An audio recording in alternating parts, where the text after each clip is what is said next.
Gəlin sizlərlə birlikdə 2025-ci ildə qəbula düşmüş Python sualının izahına baxaq. Proqrama baxdıqda görürük ki, bizdə x dəyişəninə 10 qiyməti mənimsədilib və aşağıda if şərti verilib. If əgər şərtini bildirir, şərt ödənilərsə, onda düşüb onun aşağısında yerləşən bu ifadəni yerinə yetirmək lazımdır. Lap aşağıda yerləşən bu hissə isə sərbəst ifadə adlanır və şərt ödənsə də, ödənməsə də ən sonda gəlib bu ifadəni yerinə yetirmək lazımdır. İndi baxaq, bizdə x-ə 10 verilib və deyir ki, əgər 10 bərabərdirsə ona, burada hə deyirik. Hə dediyimiz üçün, yəni şərt ödəndiyi üçün düşürük aşağıdakı bu ifadəni yerinə yetirməyə. Y bərabərdir 20 verib və aşağıda z-ə sətr x üstə gəlinsin, dırnaq içərisində boşluq və üstə gəlsin sətr y. Sətr bizdə sətr tipini göstərir və sətr tipi dırnaq içərisində yazılır. İndi dəyişənlərin qiymətini yerinə qoysaq, x bedir 2 10 verilib və y də burada 20 vermişdik. Yerinə qoyub yazırıq. Dırnaqda 10, üzərinə gəlinsin, dırnaqda boşluq və üzərinə gəlsin, dırnaqda 20. Sətir tipində verilənləri toplayarkən onları yanaşı yazırıq. Yəni, onun üstünə 20 gəlib 30 yazmayacaq. Burada yanaşı bir növ birləşdiririk onları. Onda yazacaq dırnaq içərisində 10. Burada boşluq olduğu üçün ondan sonra bir boşluq qoyuruq və yanına da 20-ni yazırıq.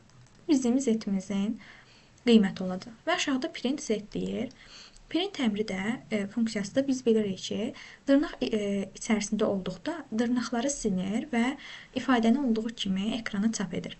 Yəni, burada 10 və 20 yazılacaq. Bu dırnaqları siləcək və 10, 20 yazacaq. Yəni, bizim ekrana çap olunan ifadəmizin birincisi budur. 10 və 20. Daha sonra aşağı gələcək və y bərabərdir x vurulsun 2.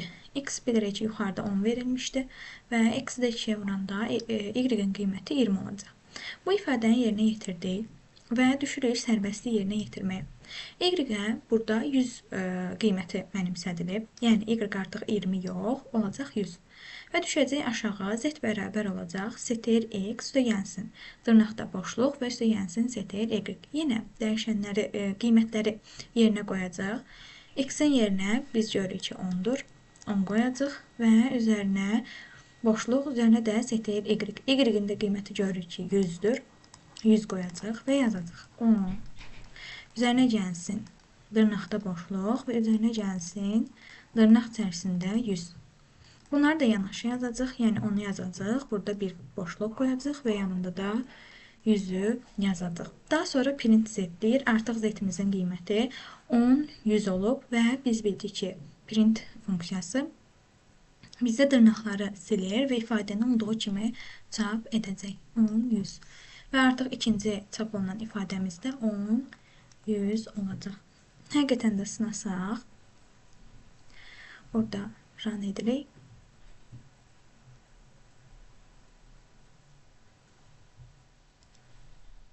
Görəcək ki, 10, 20 və 10, 100 ekrana çap olunacaq.